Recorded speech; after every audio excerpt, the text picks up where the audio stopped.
everybody, and welcome to another update for my hashtag 365 days of samples. So let's just dive right in here and start with the products that I would not purchase the full size of.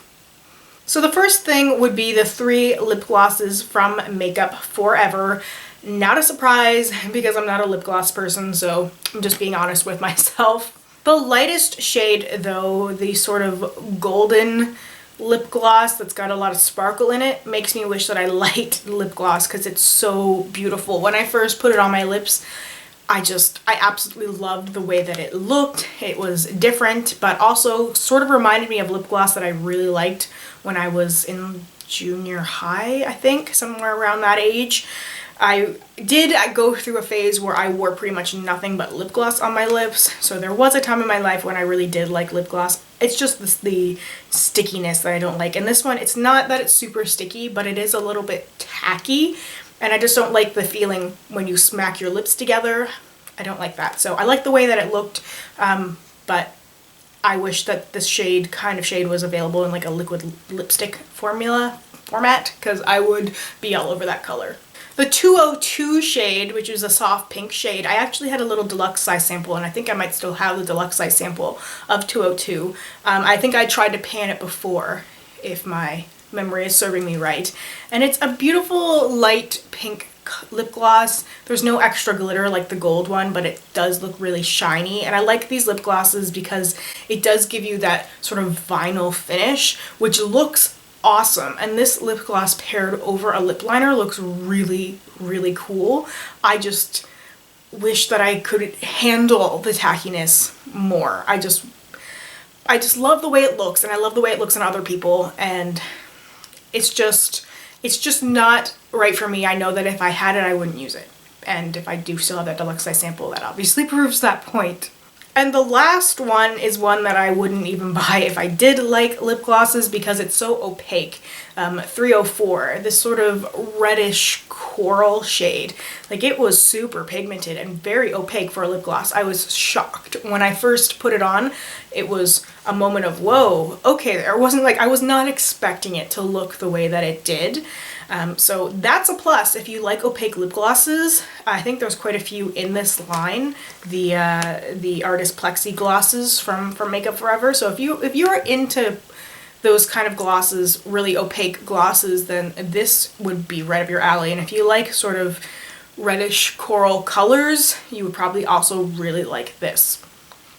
Sticking with the lip products, I have this little mini from Fresh. It's the Sugar Nude Lip Treatment.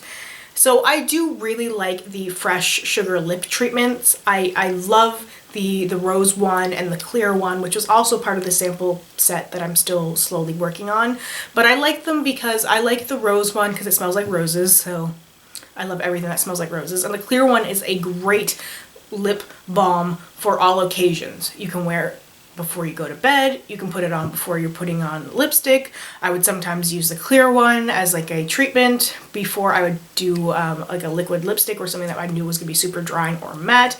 But the Sugar Nude is more of a balm you would wear on its own. It's not one that you would put on and then put other things on top of. It's tinted, so you wouldn't necessarily want to wear it to bed.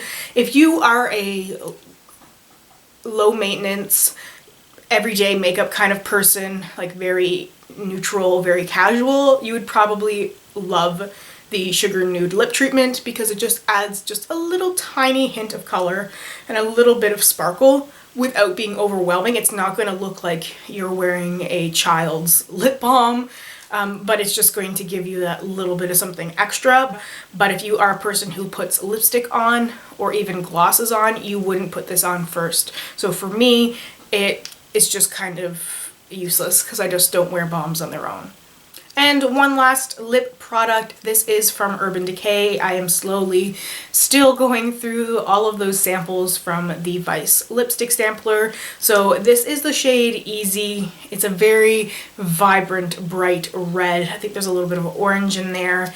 It's very creamy and pigmented, and I love the formula, but it's the color. It all just comes down to the color for me because I do not wear these sort of shades, so for me to purchase it wouldn't make any sense because I would literally never use it. The L'Occitane Divine Cream is one of the worst things I have ever used. It is so highly fragranced that I just could not stand to have it on my face. To be completely honest, there's still probably enough in this packet for me to use like once more, but I can't use it. It just irritated me so much that when I used it the first time, I had to wipe my face clean because the scent did not react very well with me. So huge bummer, but at least I know that I can cross this off my list. The Ren Flash Hydro Boost, it's an instant plumping emulsion, was a really weird product. So you're supposed to put it on clean, cleansed skin, and then you wet your fingertips and massage your face until it's absorbed in, and it's supposed to help provide more moisture, and like it's supposed to help lock in that water in your skin, and then you put moisturizer on top and your skin's supposed to be really hydrated. My skin was super dry and it felt really dehydrated. So I don't know if I did this incorrectly because I just followed the instructions, what it said to do, put it on my face and then massage it in until it was absorbed, followed with moisturizer, and like my skin was dry and I needed to pack on even more moisturizer, and it still just didn't seem to do anything. So I was very confused by this. I think I followed the instructions right because that's really all it says to do. It says apply onto cleansed face, add water to the fingertips and massage into the skin until fully absorbed to supercharge skin with moisture. Use before moisturizer as part of usual routine. Maybe it has something to do with my skin type, which is combination. Maybe it's not intended for people with my skin type. I don't know, it just did not work for me. And the last product that I would not purchase is the Peter Thomas Roth Rose Stem Cell Mask. So it's a nice little treatment. This was getting a little bit old, so it didn't really have much of a rose smell, and I can't remember if it did. But it's pretty easy to use. You put it on your face, you wait 10 minutes, you rinse it. It is supposed to help reduce the look of fine lines and wrinkles. It's supposed to hydrate, brighten, firm, and tone. I don't think it did this. I used it 4 times, what I had left in here, and I just didn't notice a difference after using it. It was like, yeah, it felt pleasant enough because I was enjoying the moment of putting the mask on, and it was part of my like relaxation routine. So that part was good, but it didn't do anything. So it just seems like an awful lot of money to spend on something that doesn't do anything, because I can get much cheaper masks for when I just want to feel, you know, the relaxation, when I want to have like a spa day or whatever. I can get something much cheaper that would have the same effect. Now, for products I would purchase the full size of, I finally finished the Dr. Jart Ceramidin Oil Balm. So this is really cool. It's a transforming balm to oil. And I don't have super dry skin, but I really enjoyed using this sparingly for the patches on my face that did get dry. So it's this really cool texture that you kind of have to scoop out a little bit of, and then it starts to melt in your fingertip, but you can also just put a little chunk of it on your face and then rub it in. So it's definitely a very cool, fun to use product, because I do have this thing for products that change consistencies when you use it. Anything that goes from, you know, like a solid to a liquid, I love. I'm a sucker for gimmicky things like that, but I'm definitely adding this to my list to purchase. A repeat product that I would purchase, which I talked about in my last update, the Shu Uemura Youthful Radiance Generator. This stuff is awesome, made my skin look really good and luminous, and yeah, I liked this stuff a lot. I felt like it really reacted well with my skin and made my skin look like radiant and hydrated. Another Shu Uemura product that I finished, this is a deluxe size. This is the Skin Purifier. It's a cleansing oil, and this stuff was awesome, and it worked so well. I couldn't believe it. I used it the first time when I had done like a super crazy eye look. I believe I used it the day I had done the face full of glitter. If you guys saw my Project 5 Pan roulette update, that's where I had done like literally a full face of glitter, and I put this on thinking, well, we'll put it to the test to see, and it worked really well. Now obviously glitter like lives on you forever, but this stuff worked so well at just removing all of like the color and pigment and all of like the makeup I had on, and it wasn't a lot of tugging. It's really oily though. I will say that it's really oily, and you really have to rinse your face after using it. If you like the convenience of like micellar waters or like cleansing cloths and stuff, you probably wouldn't like this because this does involve a little extra work, but it's so gentle on your skin, and I definitely think that it's worth it because you're not pulling out your skin. You don't have to use a ton of other products. You just put the cleansing oil on and then like a damp face cloth to like rinse everything off, and stuff comes off super easily. Mascara, like brow pomade, every possible long wearing product you can imagine comes off really easy with this Shu Uemura cleansing oil, so I would definitely buy this. The Jack Black Deep Dive Glycolic Facial Cleanser. So I did a Snapchat thing with this. So if you guys don't follow me on Snapchat, I just tend to post like selfies of some of the makeup I'm wearing with Project Pan items and different lipsticks, and you know, but I will test out products that are in my hashtag 365 days of samples whenever possible. So I did a thing with this, used this cleanser, did like the before and the after shot, and I ended up liking it. I wasn't sure I was gonna like it because it's kind of weird because it's got clay and volcanic ash in it, but it really cleansed my face and it made my skin look youthful. And when I took the picture after, I was like, oh hello baby skin, I look so much younger than I feel like I look like on a daily basis. So yeah, I would definitely buy this cleanser. And I know Jack Black has that sort of rep as a men's skincare, but hey, if it works, it works, and you don't need to follow those gender lines. So do what works for you. And the last thing that I would purchase is a lipstick. I finished another one that I did like. This is Stark Naked, and I actually have Stark Naked in the old packaging, and I still really like it. It's a really great darker nude shade. I've worn it in videos before where I've had people ask me what I was wearing because they liked it. So it's a dark nude and it's flattering. I don't find that it pulls orange on me, which is a problem, as I'm sure a lot of fair people have with nude lipsticks. I would 100% purchase once I finish the old one that I have.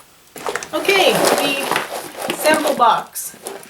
I did promise a tally for the number of samples I have finished to date. So I will include that on the screen here somewhere, so you guys will see what my current tally stands at. I swear, I promised I will do it. It will be here. So now I'm going to choose my products for the next week, and I'm going to choose a combination of deluxe sizes and foils. So 1, 2, 3, 4, 5, 6, and 7. Okay, so the first thing I have here is from Philosophy, and it is the Renewed Hope in a Jar. I have a night cream from Guerlain. This is supposed to be firming, wrinkle minimizing, and replenishing. I have a 3-step product from Juice Beauty, which includes a brightening gel cleanser, Age Defy Serum, and Age Defy Moisturizer. I have a sampler from bareMinerals, which is of their Performance Wear Powder Foundation. And there is 5 samples in here of different shades. Aspen, Cashmere, Natural, Toffee, and Hazelnut. And it's on little cards, so it shouldn't be a lot of product in there, and I can probably use the darker shades as like eyeshadow or contour. I have from Peter Thomas Roth a mini mask, another one. This is the Cucumber Gel Mask. I have from Neostrata Acne Clear Eliminate and Prevent. And this is a set that has Acne Clear Clarifying Gel Cleanser, Acne Clear Clarifying Solution, and Glycolic Renewal Smoothing Lotion. And the last thing is from Sunday Riley. It's the Good Genes Lactic Acid Treatment. So this has some pretty high claims, and I've heard a lot of people swear by this because right on this little box it says that it deeply exfoliates for a clear and radiant complexion, visibly brightens the appearance of dark spots and discolorations, and instantly plumps the look of fine lines and wrinkles. So that is a lot to claim. So I'll put this to the test and see how it works for me. So that is everything for my update for this week. As always, let me know if you have any questions, comments, or concerns down below. I love talking with you guys and I love hearing your advice, your tips, and your tricks. And also let me know if you're working through any samples. If you've found anything that you really love, let me know, because I always am looking for new things to try. So if I can get a sample of something you love, that would be fun too. So thank you so much for watching. Please subscribe if you haven't already, and I hope I will see you in my next video. Bye. I don't like having a cold. So without further ado, well, there was no ado, so let's just almost, so close.